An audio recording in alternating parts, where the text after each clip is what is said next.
Lección número 7, para el 17 de mayo de 2025, Fundamentos de la Profecía, sábado 10 de mayo, para memorizar. Después oí la voz del Señor que dijo, ¿a quién enviaré? ¿Quién irá de nuestra parte? Entonces respondí, aquí estoy, envíame a mí. Isaías capítulo 6, verso 8. El derecho de Dios a gobernar el universo se basa en su posición como creador de todas las cosas. Apocalipsis capítulo 4, verso 11, y también en su carácter. Al describir el carácter justo de Dios, comenzamos a entender cómo y por qué los seres humanos pecadores carecemos de su gloria. Romanos capítulo 3, verso 23.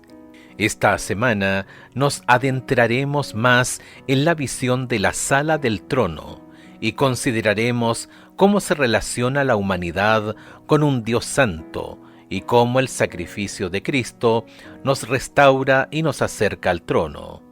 Dios planea restaurarnos no solo como individuos, sino también como humanidad, para que volvamos a revelar su gloria al resto de la creación.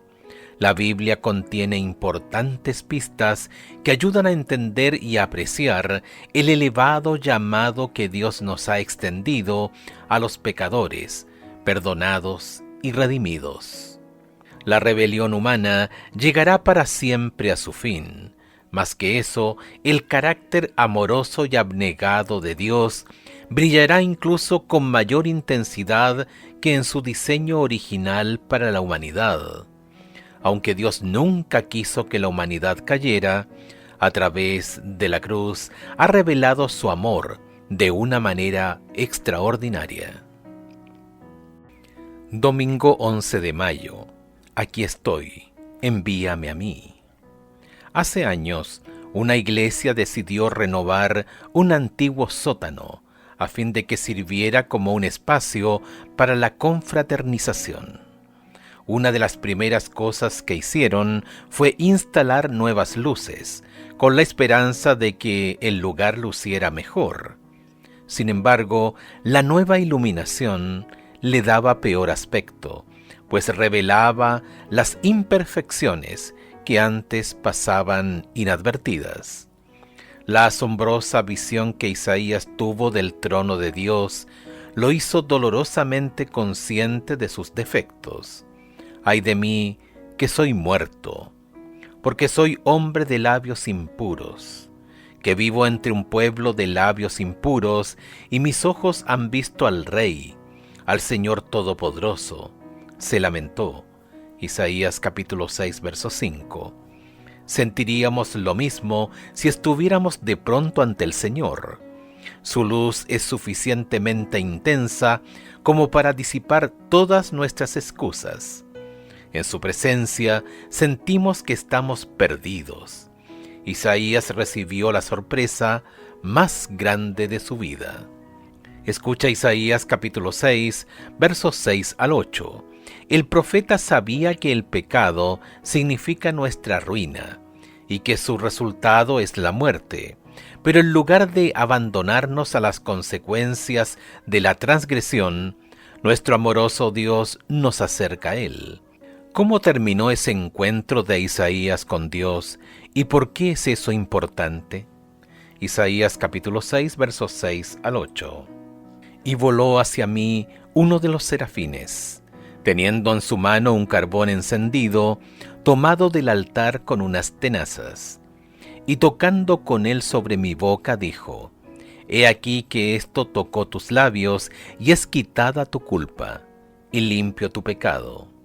Después oí la voz del Señor que decía, ¿a quién enviaré? ¿Y quién irá por nosotros? Entonces respondí yo, He aquí, envíame a mí. Isaías fue purificado de su pecado cuando un serafín tomó un carbón del altar y tocó con él la boca del profeta. Probablemente se trataba del altar del incienso, donde se intercedía por el pueblo de Dios. Ver Apocalipsis capítulo 8, versos 3 y 4. Sus pecados habían sido perdonados, y ahora se lo consideraba apto para estar en la presencia de Dios, pero además se le había encomendado que representara a Dios ante el mundo. Curiosamente, la palabra serafín significa el que arde. Observa la descripción que hace Jesús del ministerio de Juan el Bautista en Juan capítulo 5, verso 35. Juan era una antorcha que ardía y alumbraba. Y ustedes quisieron recrearse por un momento a su luz, aunque Juan mismo era un pecador, necesitado de gracia y salvación. Su ministerio señalaba al único que podía traer gracia y salvación. Jesús vino como la representación perfecta de la gloria del Padre, y Dios envió a un profeta, un pecador, a realizar una tarea similar a la de uno de los serafines del cielo. Solo cuando Isaías supo que su pecado había sido limpiado, dijo: «Aquí estoy, envíame a mí». ¿Cómo puede cada uno de nosotros, tras ser expiados nuestros pecados por la sangre de Jesús, responder como Isaías? Lunes 12 de mayo. Los dos querubines. Tan pronto como nuestros primeros padres fueron expulsados del Edén, Dios ofreció la esperanza del Mesías. Génesis capítulo 3, verso 15. Estableció entonces un poderoso símbolo a las puertas del Edén, dos querubines con una destellante luz entre ellos. No debe perderse de vista el hecho de que esta escena se asemeja al arca del pacto, símbolo del trono de Dios. Éxodo capítulo 25, verso 18. Escucha Génesis capítulo 3, versos 22 al 24. ¿Qué tarea se encomendó a los querubines y por qué? Y dijo Jehová a Dios: He aquí el hombre es como uno de nosotros, sabiendo el bien y el mal. Ahora pues, que no alargue su mano, y tome también del árbol de la vida, y coma, y viva para siempre. Y lo sacó Jehová del huerto del Edén, para que labrase la tierra del que fue tomado. Echó pues fuera al hombre, y puso al oriente del huerto de Edén querubines, y una espada encendida que se revolvía por todos lados, para guardar el camino del árbol de la vida. Si bien es cierto que los querubines tenían la responsabilidad de impedir que los pecadores accedieran al árbol de la vida, Génesis capítulo 3, versículo 22, también eran un símbolo de esperanza, de la promesa de que un día los seres humanos volverían al paraíso. El huerto del Edén permaneció en la tierra mucho tiempo después que el hombre fuera expulsado de sus agradables senderos. Véase en Génesis capítulo 4, verso 16. Durante mucho tiempo después, se le permitió a la raza caída contemplar de lejos el hogar de la inocencia, cuya entrada estaba vedada por los vigilantes ángeles. En la puerta del paraíso, custodiada por querubines, se revelaba la gloria divina. Allí iban Adán y sus hijos a adorar a Dios. Allí renovaban sus votos de obediencia a aquella ley cuya transgresión los había arrojado del Edén. Pero en la restitución final, cuando haya un cielo nuevo y una tierra nueva, Apocalipsis capítulo 21, verso 1, será restaurado y más gloriosamente embellecido que al principio. Ellen White, Patriarcas y Profetas, página 41. Génesis capítulo 3, verso 24, es también interesante en otro sentido. La palabra hebrea traducida allí como puso, Shacán, es la misma que designa el tabernáculo o santuario. Ver Éxodo capítulo 25, verso 9, Números capítulo 3, verso 26, donde Dios moraba, Shacán, con su pueblo. Aunque el sustantivo Shekinah, derivado de Shacán, como designación de la presencia de Dios, no aparece en la Biblia, la raíz del término designa el santuario, la morada de Dios con su pueblo, y aparece en Génesis capítulo 3, verso 24. Dios puso, Shacán, querubines al oriente del jardín del Edén. La Biblia asocia a los querubines con la presencia de Dios. Ver Primera de Crónicas capítulo 13, verso 6, Salmos 81, Isaías capítulo 37, verso 16, en particular con su trono, el lugar donde es proclamado su nombre. En tal sentido, los 24 ancianos que están ante el trono de Dios en Apocalipsis capítulo 4 y 5 lo alaban y reconocen su derecho a gobernar como creador de todas las cosas. Apocalipsis capítulo 4 verso 11. Esto puede ayudarnos a entender la escena de la sala del trono y nuestro papel como pecadores perdonados en relación con nuestro Hacedor. Martes 13 de mayo, como carbones encendidos. Los querubines, ya sea como seres vivientes, Ezequiel capítulo 10 verso 8, o como símbolos, hechos de oro, Éxodo capítulo 25 verso 18, aparecen a lo largo de todo el Antiguo Testamento. A menudo se los representa junto al trono de Dios, desde donde la gloria de Él se irradia al universo. Los querubines también están bordados en la cortina que está delante del lugar santísimo. Éxodo capítulo 26, verso 1. En el libro de Salmos, el poder supremo de Dios sobre la creación es representado poéticamente mediante la imagen de querubines que transportan a Dios en el aire. Salmos 18, verso 10. Dios ordena que el arca del pacto estuviera coronada por 2 querubines de oro macizo, con sus alas extendidas hacia adelante y uno frente al otro. Éxodo capítulo 25, versos 18 y 20. Escucha Ezequiel capítulo 1, versos 4 al 14. ¿Qué similitudes ves entre este pasaje y las escenas representadas en Isaías capítulo 6, versos 1 al 6 y Apocalipsis capítulo 4, versos 1 al 11? Ezequiel capítulo 1, versos 4 al 14. Y miré, y aquí venía del norte un viento tempestuoso, y una gran nube con un fuego envolvente, y alrededor de él un resplandor, y en medio del fuego algo que parecía como bronce refulgente, y en medio de ella la figura de 4 seres vivientes. Y esta era su apariencia. Había en ellos semejanza de hombre, cada uno tenía 4 caras y 4 alas. Y los pies de ellos eran derechos, y la planta de sus pies como planta de pie de becerro, y centellaban a manera de bronce muy bruñido. Debajo de sus alas, a sus 4 lados, tenían manos de hombre, y sus caras y sus alas por los 4 lados. Con las alas se juntaban el uno al otro, no se volvían cuando andaban, sino que cada uno caminaba derecho hacia adelante. Y el aspecto de sus caras era cara de hombre y cara de león al lado derecho de los 4, y cara de buey a la izquierda en los 4. Asimismo había en los 4 cara de águila. Así eran sus caras y tenían sus alas extendidas por encima, cada uno 2, las cuales se juntaban, y las otras 2 cubrían sus cuerpos. Y cada uno caminaba derecho hacia adelante, hacia donde el Espíritu les movía que anduviesen, andaban. Y cuando andaban, no se volvían.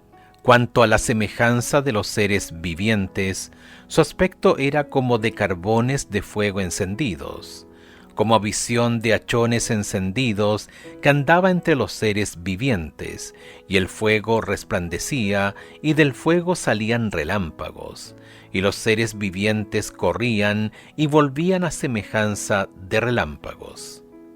Isaías capítulo 6 versos 1 al 6. En el año que murió el rey Usías, vi yo al Señor sentado sobre un trono alto y sublime, y sus faldas llenaban el templo. Por encima de él había serafines, cada uno tenía 6 alas, con 2 cubrían sus rostros, con 2 cubrían sus pies, y con 2 volaban. Y el uno al otro daba voces diciendo: Santo, santo, santo, Jehová de los ejércitos, toda la tierra está llena de su gloria. Y los quiciales de las puertas se estremecieron con la voz del que clamaba, y la casa se llenó de humo. Entonces dije, ay de mí que soy muerto, porque siendo hombre inmundo de labios, y habitando en medio del pueblo que tiene labios inmundos, han visto mis ojos al Rey, Jehová de los ejércitos. Y voló hacia mí uno de los serafines, teniendo en su mano un carbón encendido, tomado del altar con unas tenazas.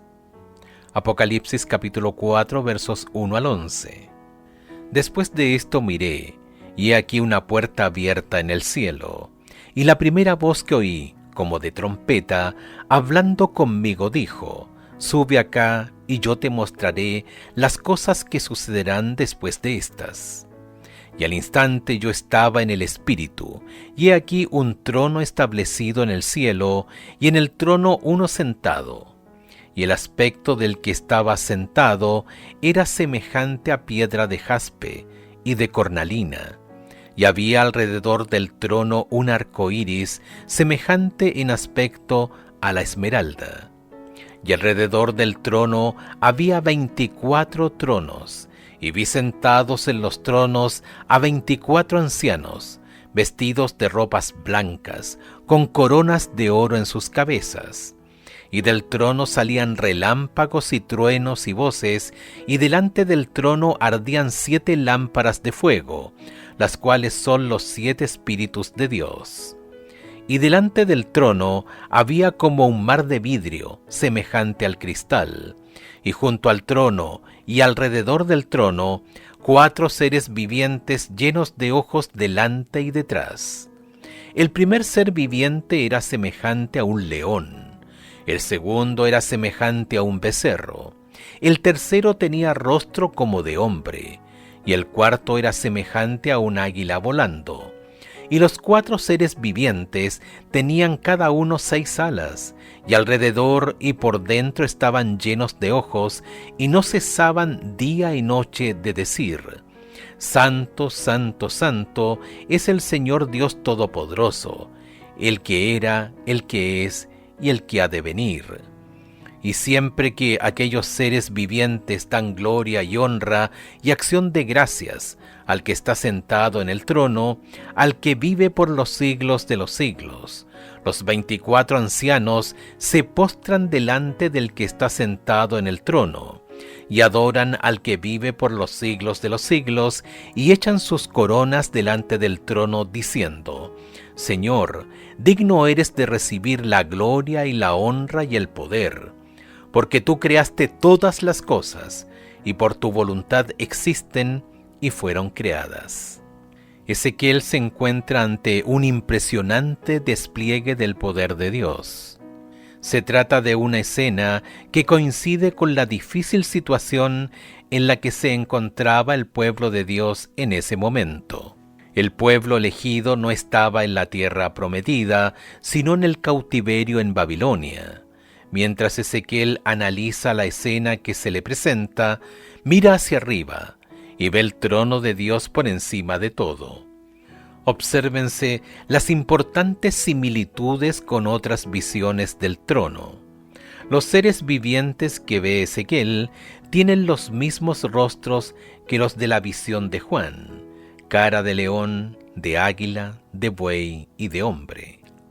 Las misteriosas criaturas de 4 caras no son nombradas específicamente en la descripción inicial de Ezequiel, pero más tarde, en otra escena de la sala del trono, ver Ezequiel capítulo 10 versos 1 al 21, se los llama querubines. También encontramos en la escena los carbones encendidos de la visión de Isaías acerca de los serafines. Los rostros de estos son iguales a los de los seres vivientes mencionados en la visión de Juan. Siempre que vemos el trono de Dios, ya sea en el arca del pacto, que sirvió como lugar de encuentro de Dios con Moisés, Éxodo capítulo 25, verso 22, o en las impresionantes visiones de los profetas. Los querubines aparecen allí y están íntimamente ligados al trono de Dios.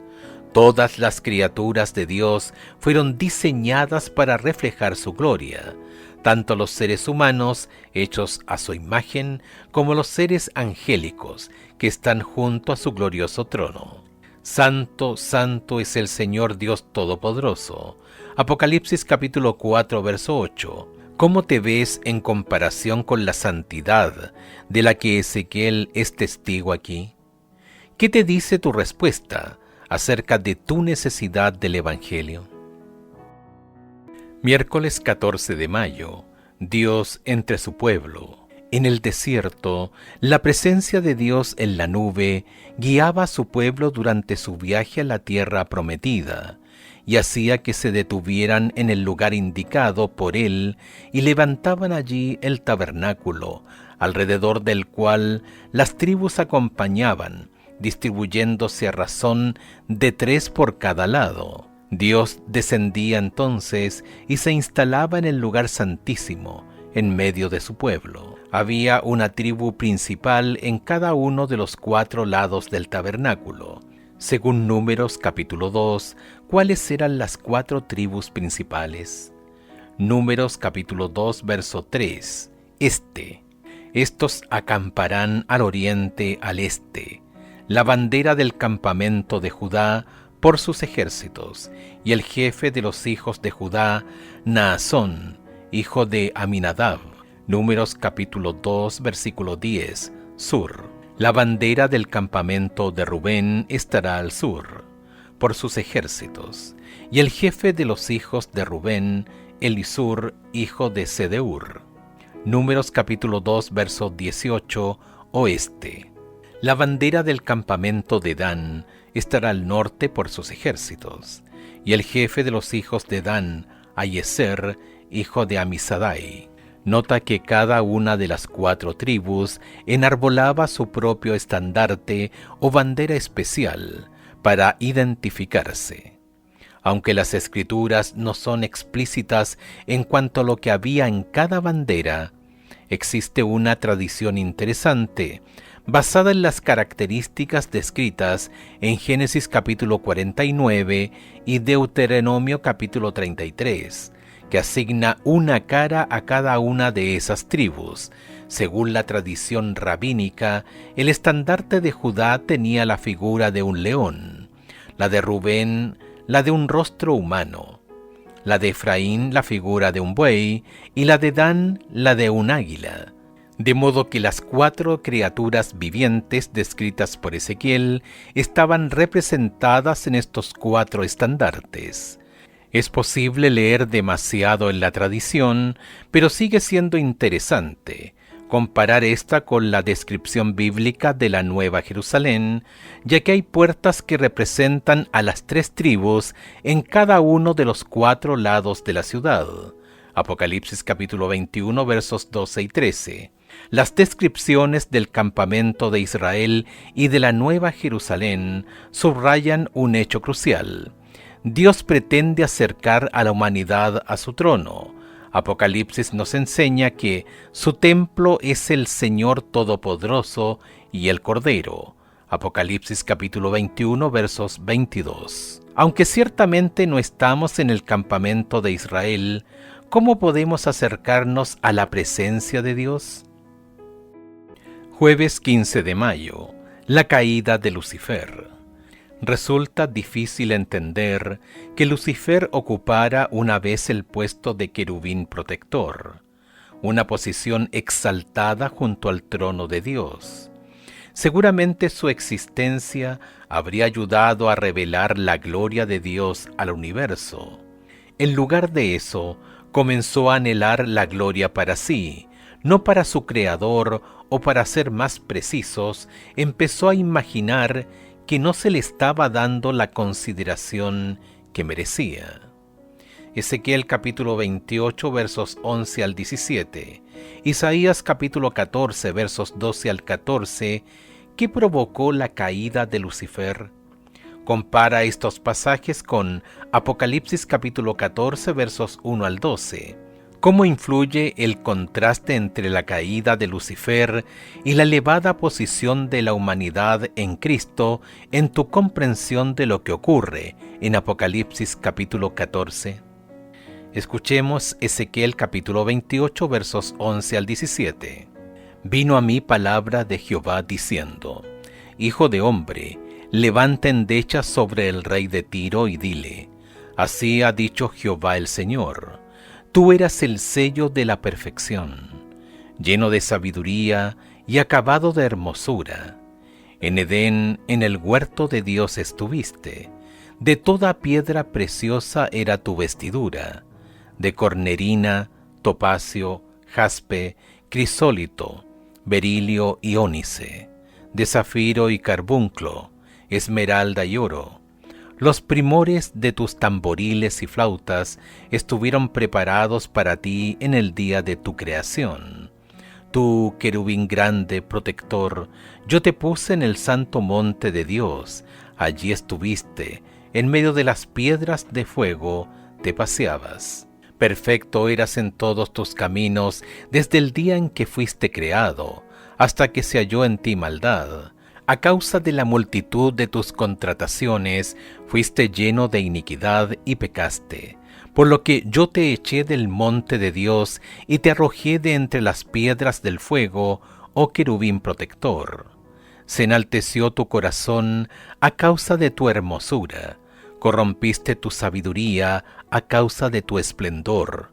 Yo te arrojaré por tierra, delante de los reyes te pondré para que miren en ti. Isaías capítulo 14, versículos 12 al 14.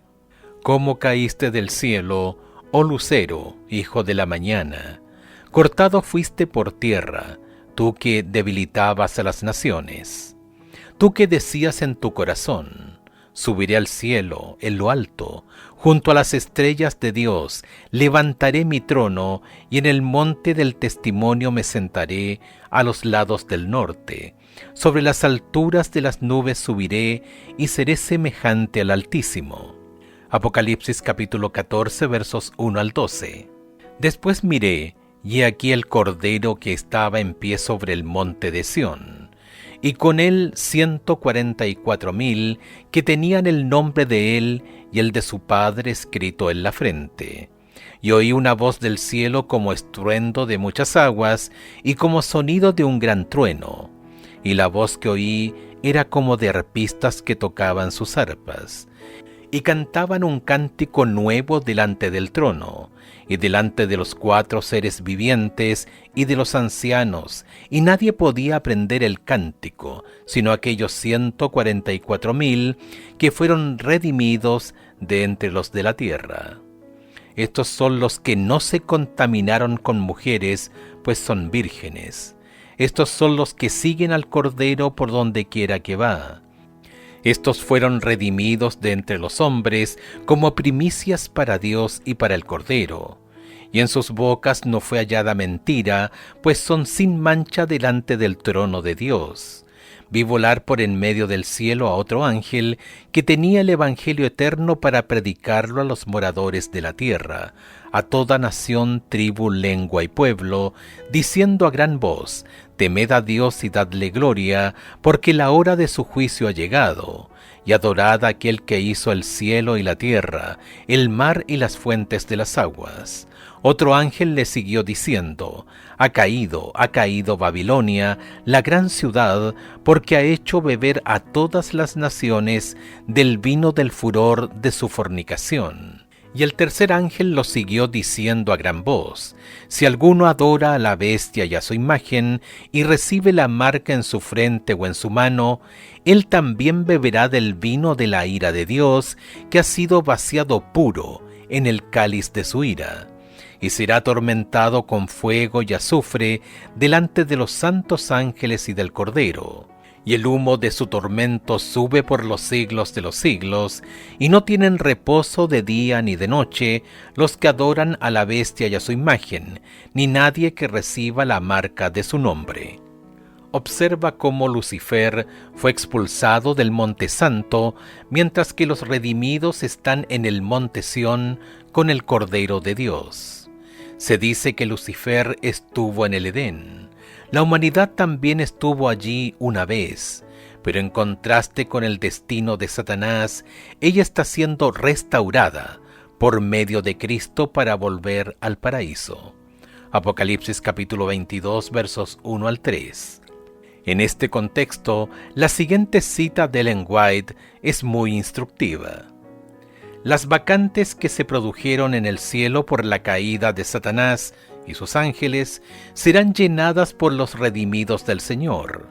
La verdad acerca de los ángeles, página 53. Los redimidos estarán en el cielo, solamente gracias al Evangelio.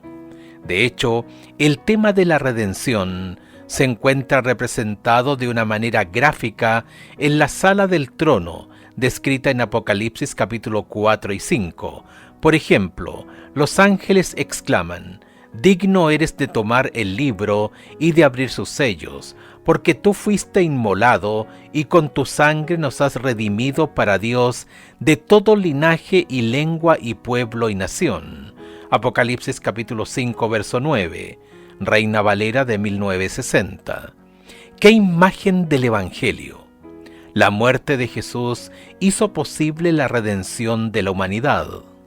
Observa también cómo refleja el lenguaje allí usado el mensaje del primer ángel, en el que se nos llama a predicar el Evangelio eterno a los que habitan en la tierra, a toda nación, tribu, lengua y pueblo. Apocalipsis capítulo 14, verso 6. ¡Qué poderosa representación de lo que Cristo ha hecho por el mundo! No hay un solo ser humano en la historia de la tierra porque en Cristo no haya muerto. Los seres humanos solo necesitan conocerlo y aceptarlo. ¿Cuál es nuestro papel como iglesia y como individuos en la tarea de dar a conocer a las personas lo que Cristo ha hecho por ellas? Viernes 16 de mayo, para estudiar y meditar. Lee el capítulo titulado El fin del conflicto, en el libro El conflicto de los siglos, páginas 643 a la 657 de Ellen White. Satanás, quien fue una vez un querubín protector, trató de destruir la confianza en el trono de Dios. Dios ha permitido que los ángeles caídos continúen en su rebelión para mostrar al universo las profundidades de la maldad resultante de la autoexaltación. Y aunque Satanás logró engañar a la humanidad para que se le uniera en su guerra contra Dios, Cristo lo derrotó completamente en la cruz, asegurando un lugar para la humanidad donde una vez estuvieron los ángeles que cayeron. A través de su fe en Cristo, los pecadores rechazan públicamente las mentiras y engaños de Satanás. El escenario final es, en cierto modo, una revelación aún mayor de la bondad y el amor de Dios que la que existía antes de la caída de Lucifer. Aunque Dios nunca quiso que existiera el mal, y esta es una tragedia de consecuencias eternas, cuando todo haya terminado, la bondad y el amor de Dios se revelarán como no lo habrían hecho si no hubiera surgido el mal. Cristo echa una mirada hacia los redimidos transformados a su propia imagen y cuyos corazones llevan el sello perfecto de lo divino y cuyas caras reflejan la majestad de su Rey. Contempla en ellos el resultado de las angustias de su alma y está satisfecho. Luego, con voz que llega hasta las multitudes reunidas de los justos y de los impíos, exclama: «Contemplad el rescate de mi sangre. Por estos sufrí, por estos morí, para que pudiesen permanecer en mi presencia a través de las edades eternas». Y de entre los revestidos con túnicas blancas en torno del trono ascienden el canto de alabanza: «El Cordero que fue inmolado es digno de tomar el poder, las riquezas, la sabiduría, la fortaleza, la honra, la gloria y la alabanza. Apocalipsis capítulo 5, verso 12. Ellen White, El conflicto de los siglos, página 651. Preguntas para dialogar. 1. Imagina lo que significaría estar ante Dios con cada error cometido, cada defecto de carácter, cada acto indebido, cada pensamiento incorrecto, cada motivo inaceptable, totalmente expuesto ante Él. ¿Qué merecerías justa y legítimamente? ¿Cuál es entonces tu única esperanza? ¿Por qué necesitamos desesperadamente la justicia de Dios por medio de Jesucristo, por la fe para que todos los que creen en Él, Romanos capítulo 3, verso 22, cubriéndonos ahora y especialmente en el juicio, cuando más la necesitamos? En resumen, ¿por qué necesitamos el Evangelio? 2. Juan el Bautista, como hemos visto, desempeñó el papel de un serafín, una lámpara ardiente y brillante. Ver Juan capítulo 5, verso 35. Fue, por supuesto, el precursor de Cristo y quien anunció la primera aparición del Mesías. ¿De qué manera el pueblo de Dios en los últimos días desempeña un papel profético similar?